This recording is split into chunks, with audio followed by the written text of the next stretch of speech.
ውዶች እንዴት ናችሁ? ደህና ናችሁ? አይ ይኸው ለገና ቤት እንትን እያልኩኝ ነው እየወረወርኩኝ ማለት ነው። እንዴት ናችሁ? ደህና ናችሁ? ተው ሰብስክራይብ አድርጉልኝ፣ ቻናሌን አበረታቱኝ። ኧረ ተው ተው አበረታቱኝ ተው ውዶች። እና አሁን ዓመት በዓል ስለሆነ የገና ዓመት በዓል ስለሆነ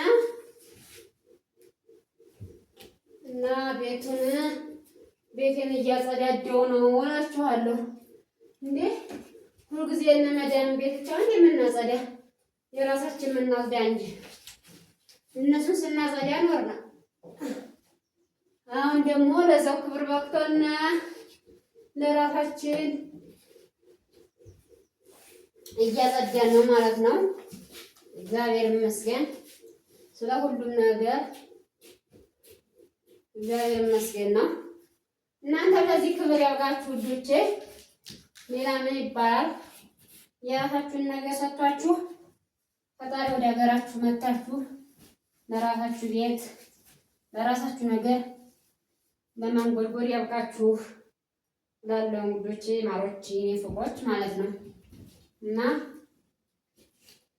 ያለው ነገር ይህንን ይመስላል።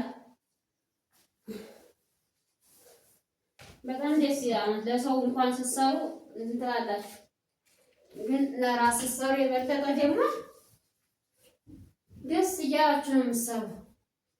ደስ እያላችሁ ማለት ነው፣ እየተደሰታችሁ ስለሆነ የምትሰሩት። ስለዚህ ፈጣሪ ራሳችሁን ነገር ይስጣችሁ ነው የምላችሁ እንጂ መናገር ሰው እናንተ እንዳትመጡ ሰው እናንተ እንዳትመጡ ኑሮ ውድ ነው፣ ጦርነት ነው ይላል። ግን እናንተ የምትኖሩ እንደ ሰው ነው፣ እንደ ሰው ማለት ከሆነማ እሱ ስደት ላይ እኮ እየሞቱ ነው። ይሞታል እኮ በሰውካችሁ ከደረሰ ማለት ነው። ስለዚህ ምን ነገር አትስሙ ማለት አይሞላም እርግጥ አንዳንድ ነገር አይሞላም፣ ግን ቢሆንም የታባቱ ብላችሁ መምጣት ነው ያለባችሁ ማለት ነው። መታችሁ እንደ ሰው ሀገራችሁ ላይ ተዋብላችሁ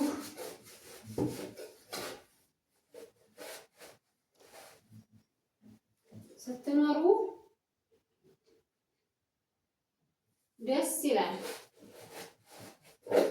ብዙ ስነግራችሁ ማለት ነው።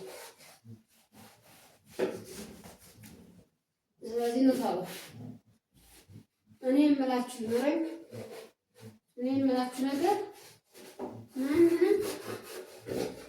ማንንም አታማክሩ፣ ማንንም ማለት ነው። ኑሮ እንትን አይደለም አትምጭ፣ ኑሮ እንደዚህ ነው፣ ኑሮ እንደዚህ ነው የሚላችሁ ማለት ነው። ግን ዝም ብላችሁ ጭክንናችሁ መምጣት አለባችሁ። ጭክንላችሁ ማለት ነው። መታችሁ ሀገራችሁ ላይ መኖር በጣም ደስ ይላል።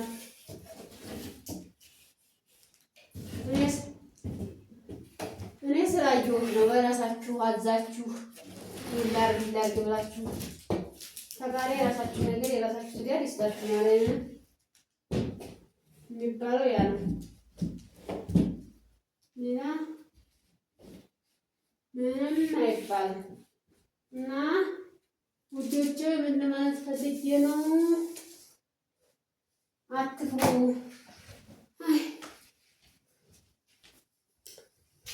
አሁን ደግሞ ወይ በኢየሱስ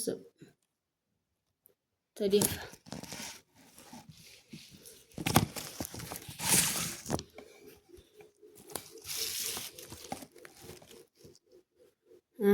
ደግሞ ወደዚህ ራሱና